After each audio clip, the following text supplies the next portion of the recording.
Exatamente, ou seja, são coisas, foi bom porque a gente aprendeu agora que capim santo serve foi ótimo, foi mais uma coisa, mais uma que a gente aprendeu, e eu também não sabia. Então, veja, o que aconteceu com você é um exemplo claro, né, de que nós estamos sendo o tempo todo influenciados pelo mundo espiritual. Na pergunta 459, que todo espírita conhece essa pergunta, feita por Kardec no Livro dos Espíritos, e os espíritos responderam. O Livro dos Espíritos é assim, né? É um livro escrito nessa forma de diálogo, né? Os espíritos perguntam, o Kardec pergunta e os espíritos respondem. São 1019 perguntas e respostas. Então, é o livro básico, principal, mais importante da doutrina espírita, que deve ser lido no começo. Todo mundo deve ler esse livro, que é a bússola, né? É a base de tudo. Bom, aí a Kardec pergunta, influem os espíritos em nossos atos e em nossos pensamentos? E os espíritos responderam, muito mais do que imaginais. Influem de tal ponto que normalmente são eles que vos dirigem. Olha como eles colocam. Normalmente, de ordinário, são eles que vos dirigem, ou seja, eles influenciam a vida de vocês muito mais do que vocês pensam. Claro que esse vos dirigem aqui não é no sentido de que nós somos manipulados por eles. E podemos ser desde que a gente dê condição, desde que a gente dê a afinidade, que é o que acontece, por exemplo, nas obsessões, nos casos de obsessões. Então, veja, de alguma maneira, todo mundo aqui já passou por isso, por momentos em que os espíritos lhe transmitiram informações, pensamentos, intuições, tanto para lhe ajudar, como até mesmo para lhe prejudicar. Vai depender do tipo de influência que você esteja passando naquele momento. Nesse sentido, no sentido de que todo mundo, em algum momento, de alguma maneira, é influenciado pelos espíritos, então, em princípio, todo mundo pode ser chamado de médium. Pode ser chamado também de sensitivo, que é aquele que sente, né? Porque somos espíritos encarnados num corpo físico, então vivendo ligados a um corpo físico, que é o nosso instrumento de trabalho, de evolução aqui nessa vida terrena, né? E esses espíritos que fazem parte da vida da gente, eles estão desencarnados. Mas você pode também ser influenciado por um espírito, por um outro espírito encarnado também. Não somos espíritos todos? A diferença é que um está no corpo reencarnado, o outro está fora do corpo desencarnado. Mas todos somos espíritos humanos. Nesse sentido, aquilo que é a essência da nossa condição humana, que é o pensamento, que é a mente, todos encarnados ou desencarnados pensam o tempo todo e por isso influenciam e são influenciados o tempo todo uns pelos outros.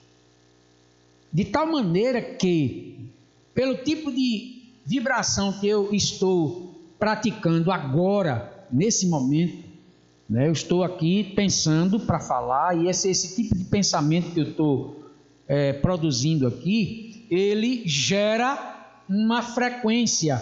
Essa frequência é como se fosse uma frequência de rádio, uma onda de rádio. Não tem ondas médias, ondas longas e ondas curtas nos rádios? Então, o pensamento vai em ondas também, vibracionais. No momento em que eu penso o que eu estou pensando aqui, com o sentimento que eu estou colocando aqui, com a emoção que eu estou colocando aqui, com a honestidade, com a sinceridade, com aquilo que me move a falar o que eu estou falando aqui, eu estou emitindo uma determinada frequência e naturalmente eu estou em contato, em relação, ainda que eu não saiba, com outras pessoas encarnadas ou desencarnadas que estão pensando na mesma faixa vibratória que eu nesse momento. Então nós estamos nesse momento todos nós que estamos nessa mesma vibração aqui, nós estamos nos relacionando, estamos nos comunicando. Tem uma coisa chamada telepatia. Todo mundo aqui já ouviu falar em telepatia, quando você capta o pensamento do outro. E é mais comum do que a gente pensa a telepatia, porque a gente capta o que o outro está pensando, né? Tem até 2 irmãos, filhos de amigos nossos, que eles treinam e já deram uma demonstração aqui para a gente. Uma vez, os 2 treinaram, me mandaram pensar, por exemplo, o nome de um filme. Eu pensei o nome do filme e um deles captou, disse exatamente o nome do filme que eu pensei. Exatamente o nome do filme que eu pensei. Incrível. Assim, na sala, conversando, brincando, numa reunião de amigos. E aí, por quê? Porque quando eu pensei, eu emiti uma vibração que ele captou, entrou na frequência, captou a vibração e captou o pensamento. É por isso que em espírito a comunicação é mental, não é através da palavra falada. Então, por exemplo, comunicação espiritual não precisa você saber falar a língua do espírito. Então vamos imaginar que o espírito venha falando inglês, mas o que você vai captar daquele espírito ali é a ideia, não é a linguagem. Então ele fala em inglês e você entende. Tem um espírito, Abdul Salim, Érica conhece muito bem. Abdul, que é um amigo espiritual, Abdul Salim, ele gosta de se apresentar falando em árabe. E eu mal sei português, quanto mais árabe, né? Eu não sei árabe. E as primeiras vezes que Abdul se comunicou falando em árabe, ele falava olhando para a gente, conversando com a gente em árabe. E a gente não entendia nada e ficava sem saber. Ele sabia falar português se ele quisesse, mas ele não queria, ele queria falar árabe. E a gente ficava ali sem entender, até que um dia a gente entendeu por que ele fazia isso. Ele fazia isso porque ele queria que a gente aprendesse a ler o pensamento e não a palavra articulada. Aí ele disse, olha, se vocês se concentrarem no que eu estou falando, vocês vão entender. Bom, resumindo, chegou um ponto que a gente passou a entender o que ele estava dizendo em árabe, mesmo sem saber, porque a gente captava o pensamento dele e não a palavra articulada, através daquele médium que ele se comunicava. E aí eu achei ótimo, né? Eu me achei, porque eu digo, rapaz, eu agora estou entendendo o que Abdul está falando em árabe.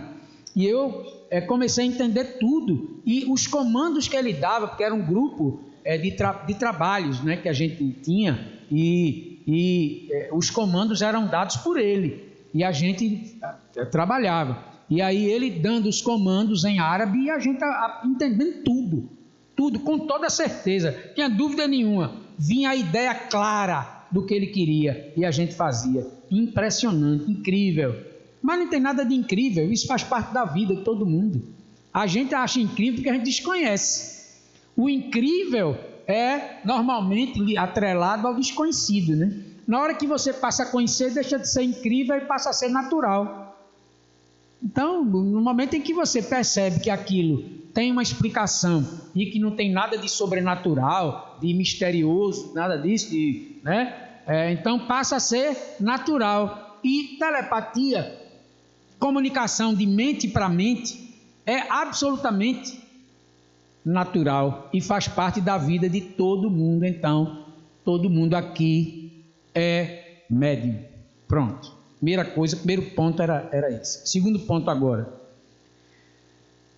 Lá no livro dos médiuns, que é o segundo, tem aquele primeiro que eu falei, livro dos espíritos, aí o segundo, Kardec publicou o livro dos médiuns, que é o segundo que você tem que ler, obrigatoriamente ler. Se você quer ser espírita, quer entender o espiritismo, aprender a doutrina espírita, você lê esses 2 livros.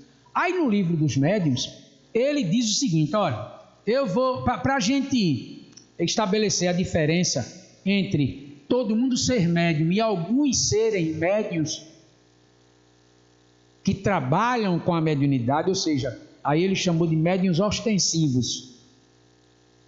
aqueles que têm essa sensibilidade, essa sensitividade, essa percepção do mundo espiritual, mas num grau maior, num grau mais digamos assim, desenvolvido, ou mais expressivo, ou mais intenso, talvez, né, pela falta de uma palavra melhor, que são aqueles médiuns, por exemplo, que veem.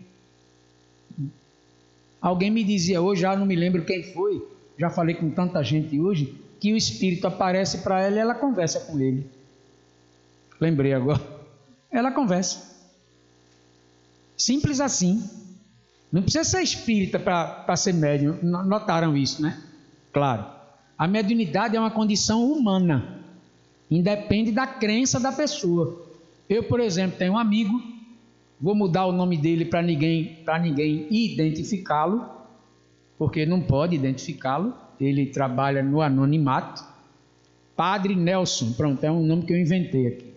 Padre Nelson é um grande médium, ele é médium vidente, médium de incorporação, médium audiente, que é o que ouve a voz do Espírito, e ele é padre de uma igreja, e ele trabalha mediunicamente na igreja sem ninguém saber.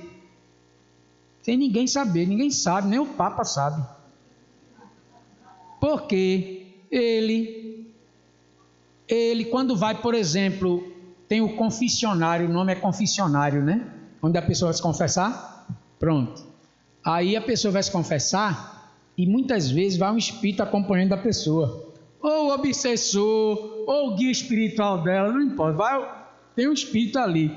E muitas vezes ele vê o espírito e ouve. Aí a pessoa está, ele me dizendo, a pessoa está dizendo uma coisa e o espírito está dizendo a ele, não, é mentira dela. É assim, assim, assim, não é isso que ela está dizendo, não. Ela está mentindo. Aí ele, com todo cuidado, com toda habilidade, com todo carinho, todo amor, ele vai dizendo, mas não seria isso também, tal, para ver, né, se... né? Ou seja, ele usa a mediunidade dele para ajudar as pessoas na hora da confissão. Outras vezes ele diz que na hora da comunhão, que é quando pega a hóstia, né? Na comunhão. Na hora da comunhão a pessoa vai pegar a hóstia, ele diz que vê a energia da pessoa. Às vezes a energia é pesada, a pessoa está ali. Então ele diz que vê na hóstia uma energia luminosa.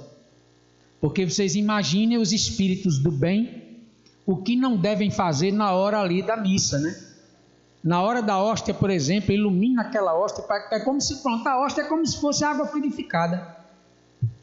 Ali tem a energia positiva, ali tem, né? Ali ajuda. Então, ele, na hóstia, ele vê, e tem outros momentos da missa que eu não entendo bem, que eu nunca fui católico, mas eu sei que ele me disse lá, eu esqueci, na hora da missa tem lá coisas espirituais maravilhosas que ele vê e tal, né? E tem um padre, um espírito padre que acompanha ele, que orienta ele, que dá conselho, ajuda ele, tal. Ou seja, ele é padre porque ele ama o catolicismo, ele ama ser padre.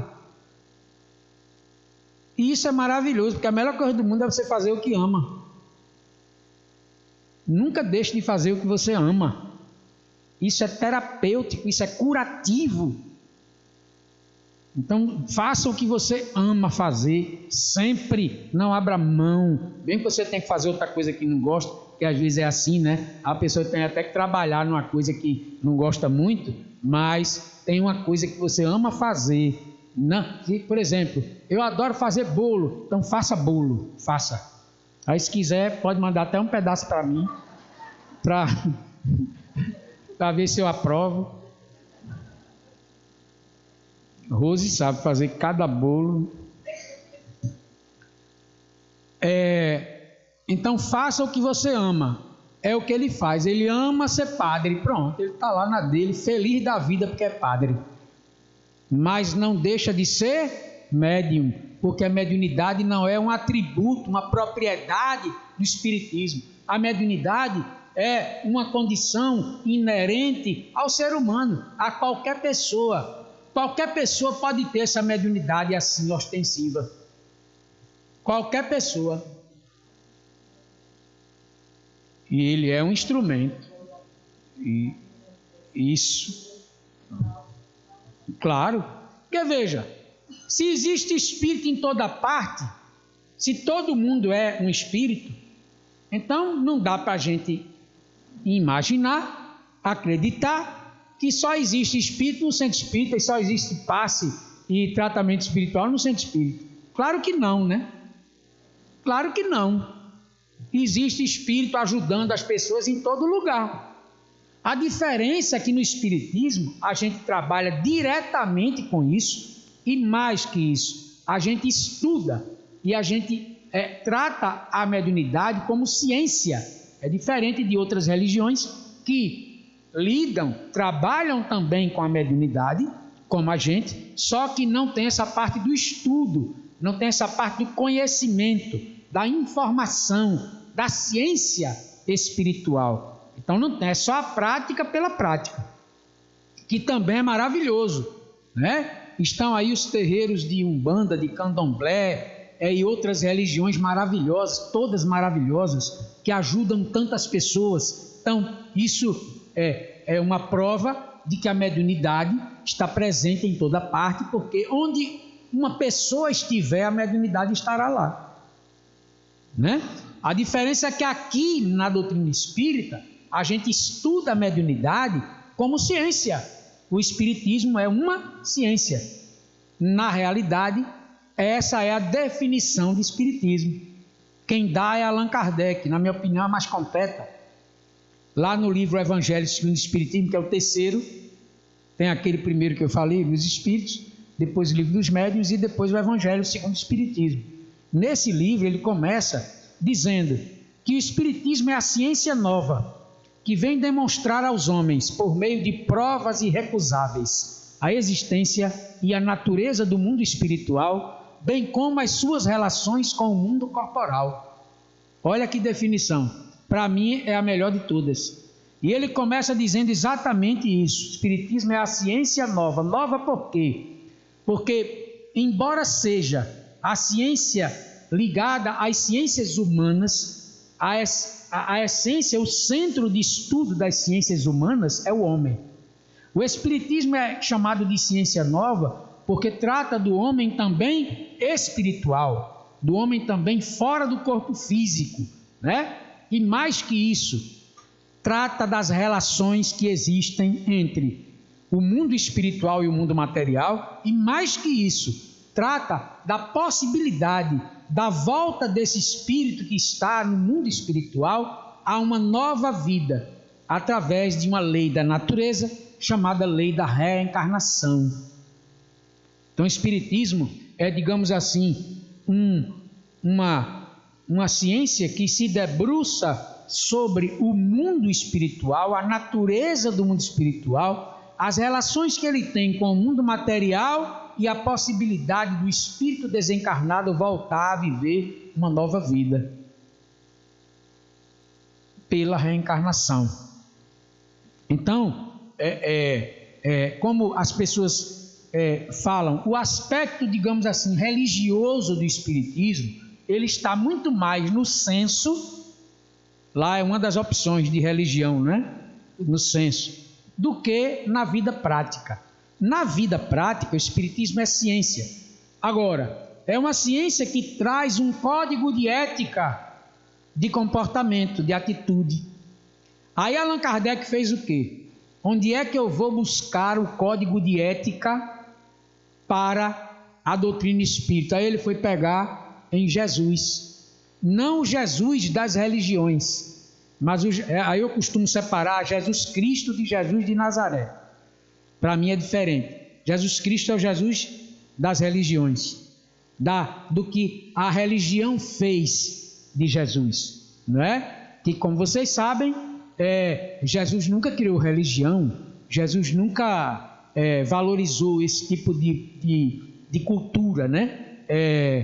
Até porque ele, como judeu, era extremamente perseguido pela religião judaica, né? Pelos próprios judeus, que aliás foram os próprios judeus que o levaram à crucificação, né?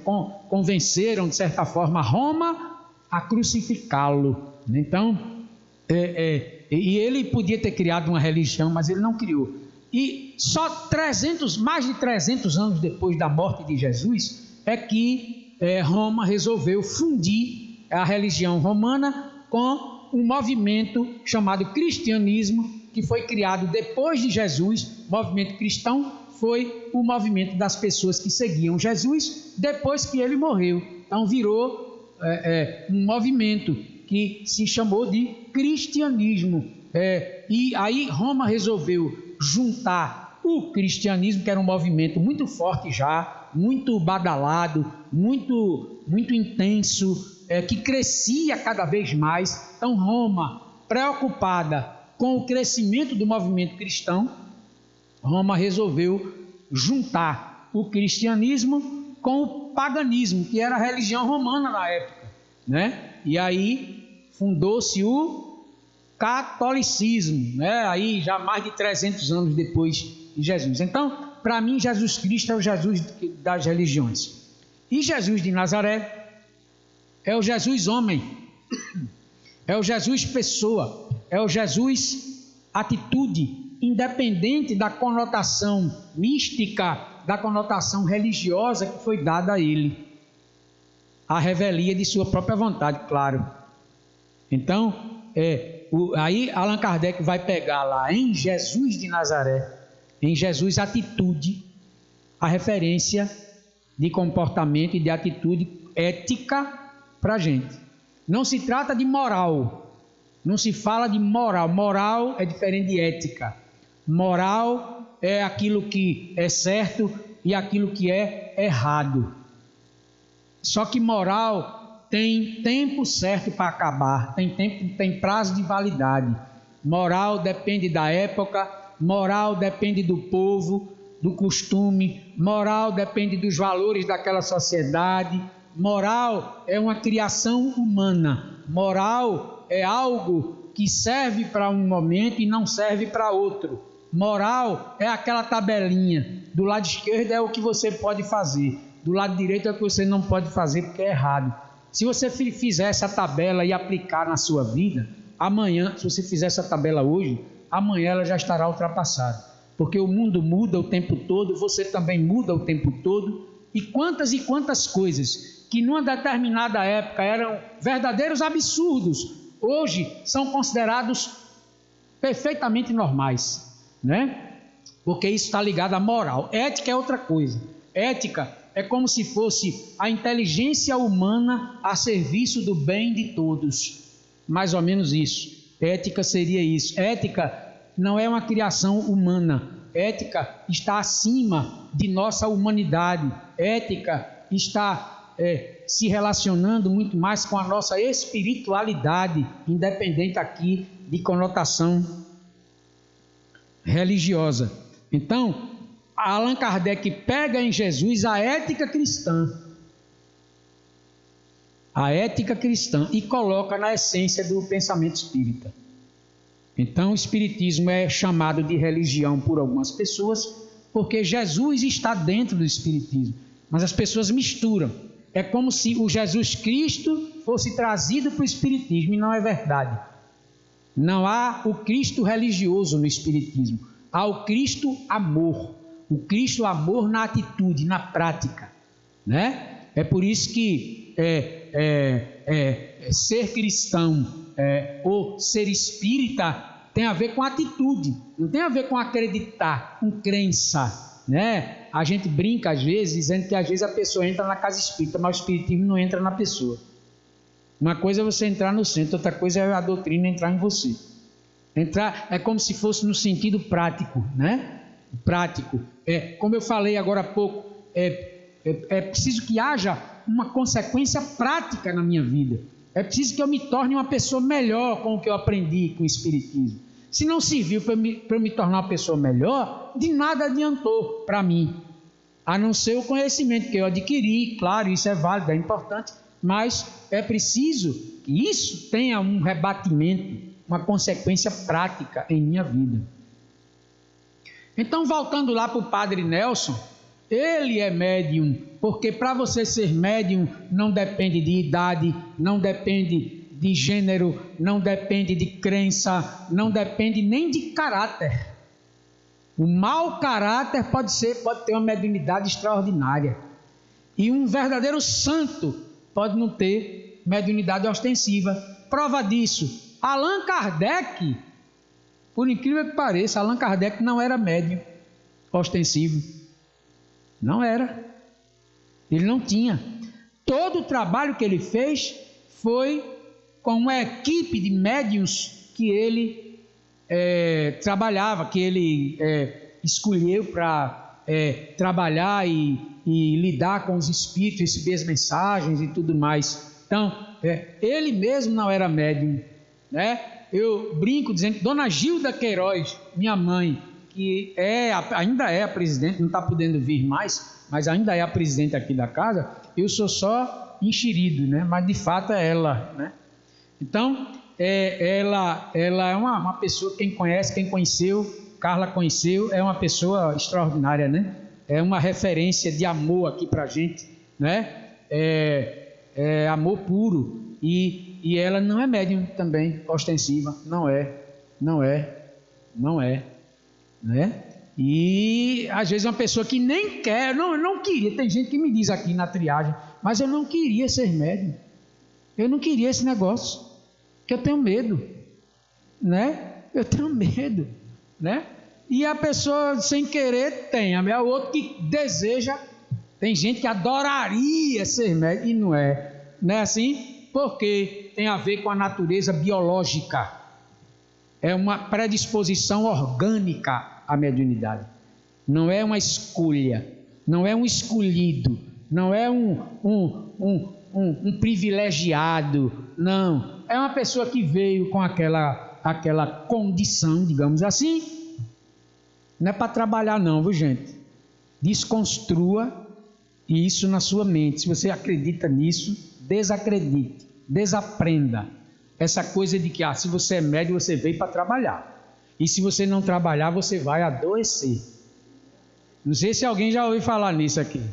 Já, né? Então, desaprenda isso. Isso não é verdade. Não é verdade. Você não é obrigado a nada na vida. Mas eu tenho que fazer. Não tem que fazer nada. Você tem que fazer o que você quiser, o que sua consciência mandar. Certo ou errado, você é livre para escolher e fazer o que quiser. E claro, passar pelas consequências das escolhas que você faz. A vida é feita de escolha e consequência. Natural, né? Então o que você a sua vida hoje é a consequência do que você fez até hoje. Nem mais nem menos. E não tem mimimi não na doutrina espírita. É simples assim. A sua vida hoje é o resultado do que você fez dela até hoje. Simples. Não tem essa de escolhido. Não tem essa de privilegiado. Tem não.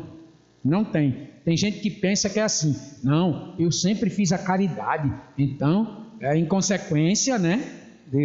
Sempre fiz a caridade. Então, minha vida será uma vida maravilhosa. Não pense assim. Não pense assim. Até porque tem gente que faz caridade demais para os outros e de menos para si mesmo. Esse vai sofrer muito. Mas não é muito bom para os outros? Para os outros. Mas para si mesmo é um carrasco. Então vai sofrer bastante, mesmo fazendo muita caridade para os outros. Mas depois eu falo sobre isso, porque isso é outra palestra. É tão grave, tão sério, que é outra palestra, né? Aqui hoje é mediunidade. Então, tem gente que não quer e tem. Tem gente que quer e não tem. Não é assim a vida, né? Eu conheci um rapaz que ele tentou suicídio 3 vezes, porque ele queria ter 1,80 m, mas ele tinha 1,79 m. Juro por Deus. Juro a vocês. Parece mentira, parece brincadeira, mas é verdade. Ele não se conformava porque ele não tinha 1,80 m. Ele queria ter 1,80 m. Então, A vida não é como a gente quer. Então, o que você veio? Você veio com mediunidade? Pronto, se você veio, faça o que você quiser dela. Não tem que trabalhar para não adoecer, não. Isso é um folclore que criaram aí, né? O que é que acontece com a pessoa que é médium? Bom, a pessoa que é médium, eu não falei que ela sente num grau maior, né, a influência espiritual. Então essa pessoa tem que gerenciar suas próprias emoções com mais cuidado, mais até do que quem não tem a mediunidade, porque quem não tem aquela mediunidade maior, mais intensa, não é muito suscetível às influências. Consequentemente, ele está menos sujeito às perturbações promovidas intencionalmente, às vezes, pelas influências espirituais. Ele está menos sujeito do que uma pessoa que é médium. Então, o médium, ele precisa se cuidar mais, ter mais cautela, mais cuidado com o que pensa, com o que fala e com o que faz. Todo mundo, né, tem que ter esse cuidado. Mas o médium mais ainda. Aí o pessoal não entende isso e pensa que é porque a pessoa não trabalha. Eu conheço um monte de médium que trabalha e é perturbado. E conheço um monte de médium que não trabalha, nem espírita é, porque não quer ser espírita. Por que tem que ser espírita? Nem espírita é. E são pessoas equilibradíssimas, maravilhosas, médiums.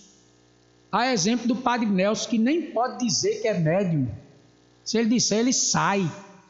Se ele disser que dá passe na hóstia, ele sai.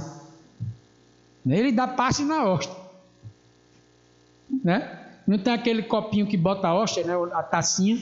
Pronto, ele dá passe ali antes de dar a hóstia. Já pensou que maravilha, né? Ele não pode dizer que é médium e nem precisa. Para quê? Para que dizer que é médium? Não precisa. Não tem necessidade nenhuma. E é por isso que eu vou parar por aqui, porque a hora chegou. Falta eu dar uns avisos. Esse assunto mediunidade, ele tem muito o que falar, né? Não são em alguns minutos que a gente esgota um assunto desse. É muita coisa, é muito vasto. E eu volto em outro momento com esse assunto para a gente aprofundar. Mas não tenham medo. Tem gente que tem medo de espírito. Essa semana, um amigo, ele alugou uma lojinha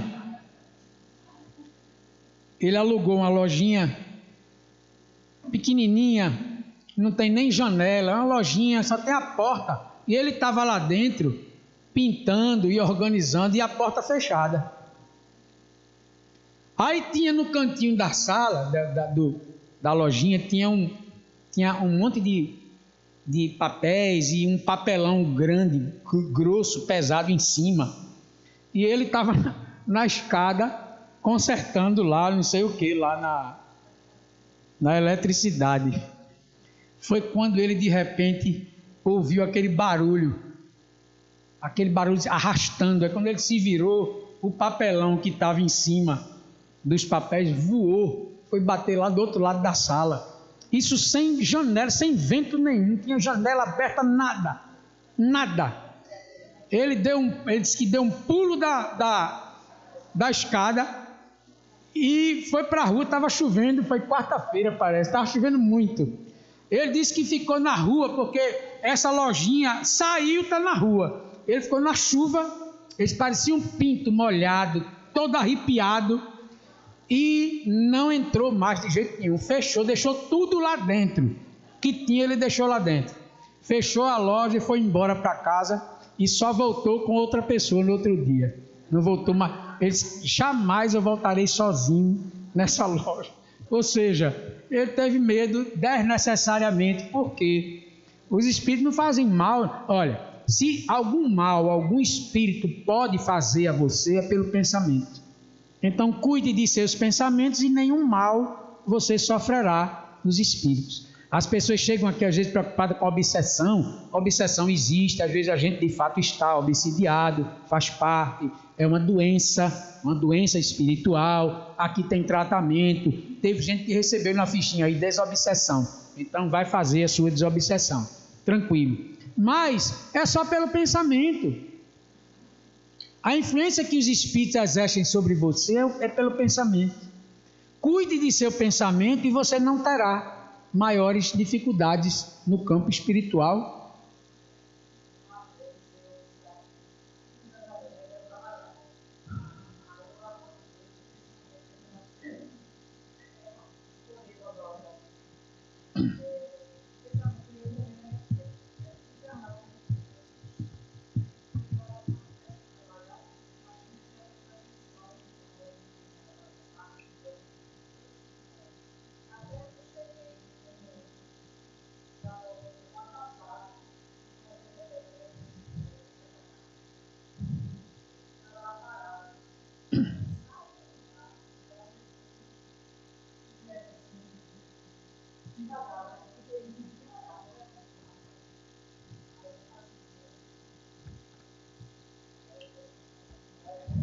A morte chegou perto.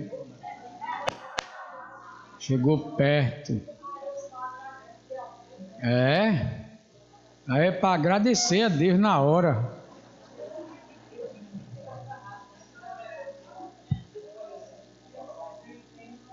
Oi? Pronto, olha, é um exercício bom para acabar com o medo. Se você tem medo, sei que ninguém aqui tem medo, mas Bartolomeu vai falar um exercício bom. Maravilha, né? Que maravilha. Tá vendo, Duval? A gente vai aprendendo, né?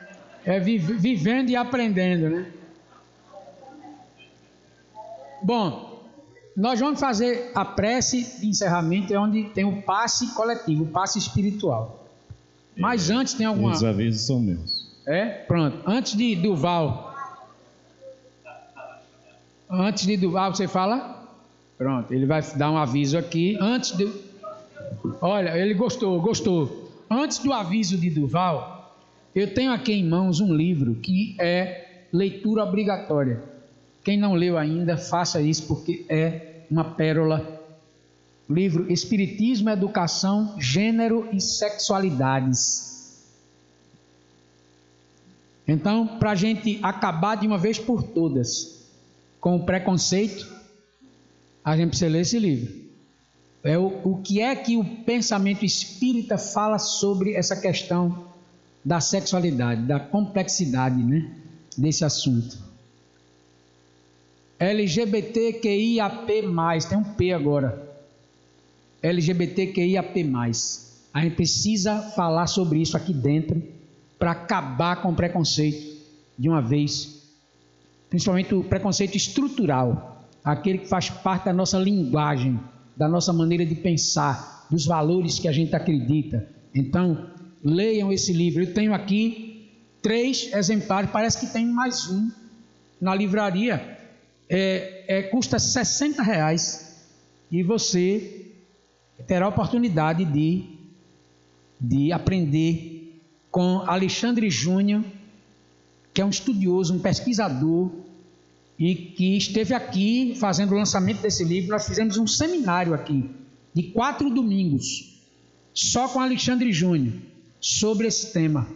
Ele vai voltar também, mas eu queria deixar para vocês aqui, eu só tenho 3 exemplares, se vocês quiserem, venham aqui quando terminar, e Duval vai dar uns avisos, e depois eu faço a prece para a gente encerrar. Bom, muito enriquecedora, né, essa palestra de hoje. Eu acho que esse entendimento de Júnior, me ajuda? Cada estreando é danado mesmo. De mediunidade, né? Muito enriquecedor. E com certeza, aquela camisa que ele falou, 1% a mais, hoje, né? Com certeza vocês vão sair já com esse, pelo menos 0,5, porque os outros 0,5 foi durante o dia, não é verdade?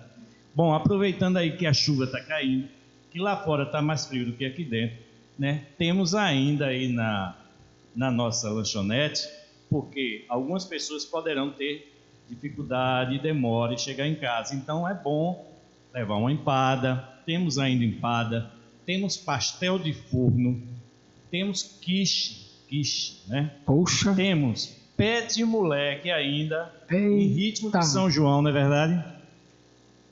tem bolo de macaxeira, bolo doce de leite, se puder, né? Bolo de rolo, temos muito gostoso, pão de queijo e caldo de legumes, quentinho aí, porque o frio tá bom, né, Júnior? Então aproveitem, tá tudo aí. Na realidade, estão esperando vocês. O atendimento já tem mais gente para atender vocês, porque para poder a saída ser bem tranquila aí de vocês. Ok? Bom, Júnior, agora uma prece final e passe. Tem gente dizendo que esse lanche é fluidificado. Ó.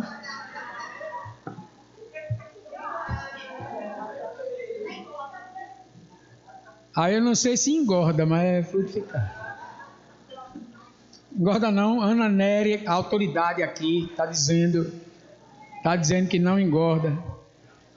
É porque criou-se um tipo de uma cultura aqui, de quando o pessoal termina, vai na lanchonete e leva para casa. Bom, por tabela, ajuda o CEAL, porque tudo que a gente vende na lanchonete é para ajudar o CEAL, no bazar, que por sinal está muito bom, na livraria, excelente, tudo é para ajudar na manutenção de nossa casa, né? Manter uma casa dessa aberta tem que ter recursos para manter, né? E o centro é uma instituição, lá no estatuto é assim, é uma instituição religiosa filantrópica sem fins lucrativos. Então a gente vive o quê? De doação e de vender ali na lanchonete. Por isso a gente pede, né, Duval, que tragam hoje. Eu quero agradecer, hoje veio muita coisa deliciosa. Então a pessoa traz para vender aqui na lanchonete um bolo, um salgado, o que for, e vende aqui. Traz também roupa seminova ou nova para vender no bazar. Livro espírita usado para vender aqui na livraria, preço popular. Então a gente agradece muito a quem puder ajudar, sem falar naquilo que Duval lembrou no começo, que os alimentos não perecíveis das cestas básicas. Ontem foi lindo aqui, ontem à tarde, a distribuição. Não é um trabalho que a gente divulga para as pessoas, porque a gente não quer constranger quem recebe cesta básica a ficar um momento público, né? Muita gente vendo, e a gente também registra só para o grupo de trabalhadores. Então a gente prefere que seja mais discreto, porque o objetivo não é aparecer, o objetivo é ajudar as pessoas, né? Então é isso. Mas vamos agora fazer a prece de encerramento. Aí você pode relaxar, você pode fechar os olhos, porque você ficará mais tranquilo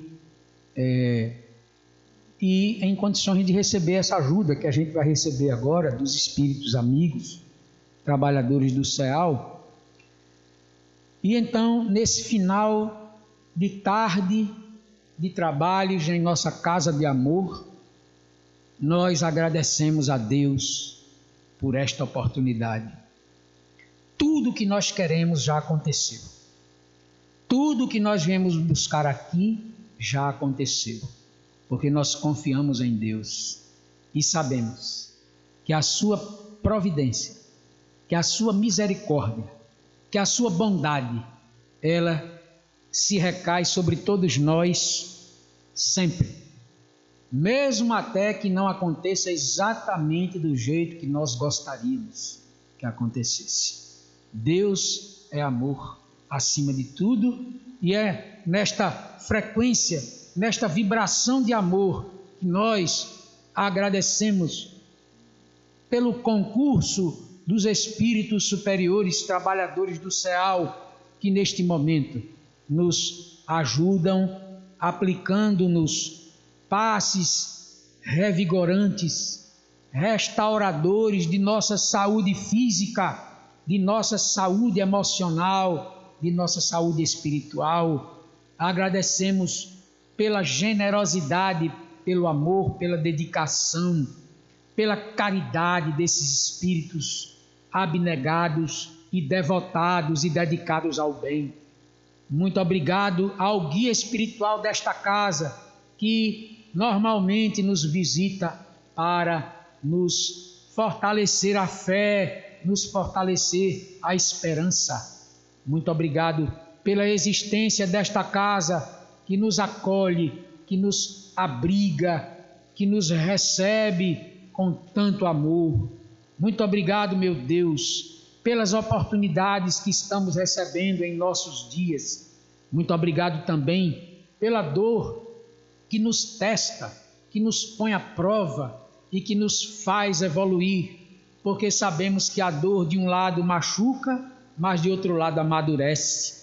Por isso nós te agradecemos por tudo e te pedimos permissão para encerrar as atividades do Centro Espírita André Luiz.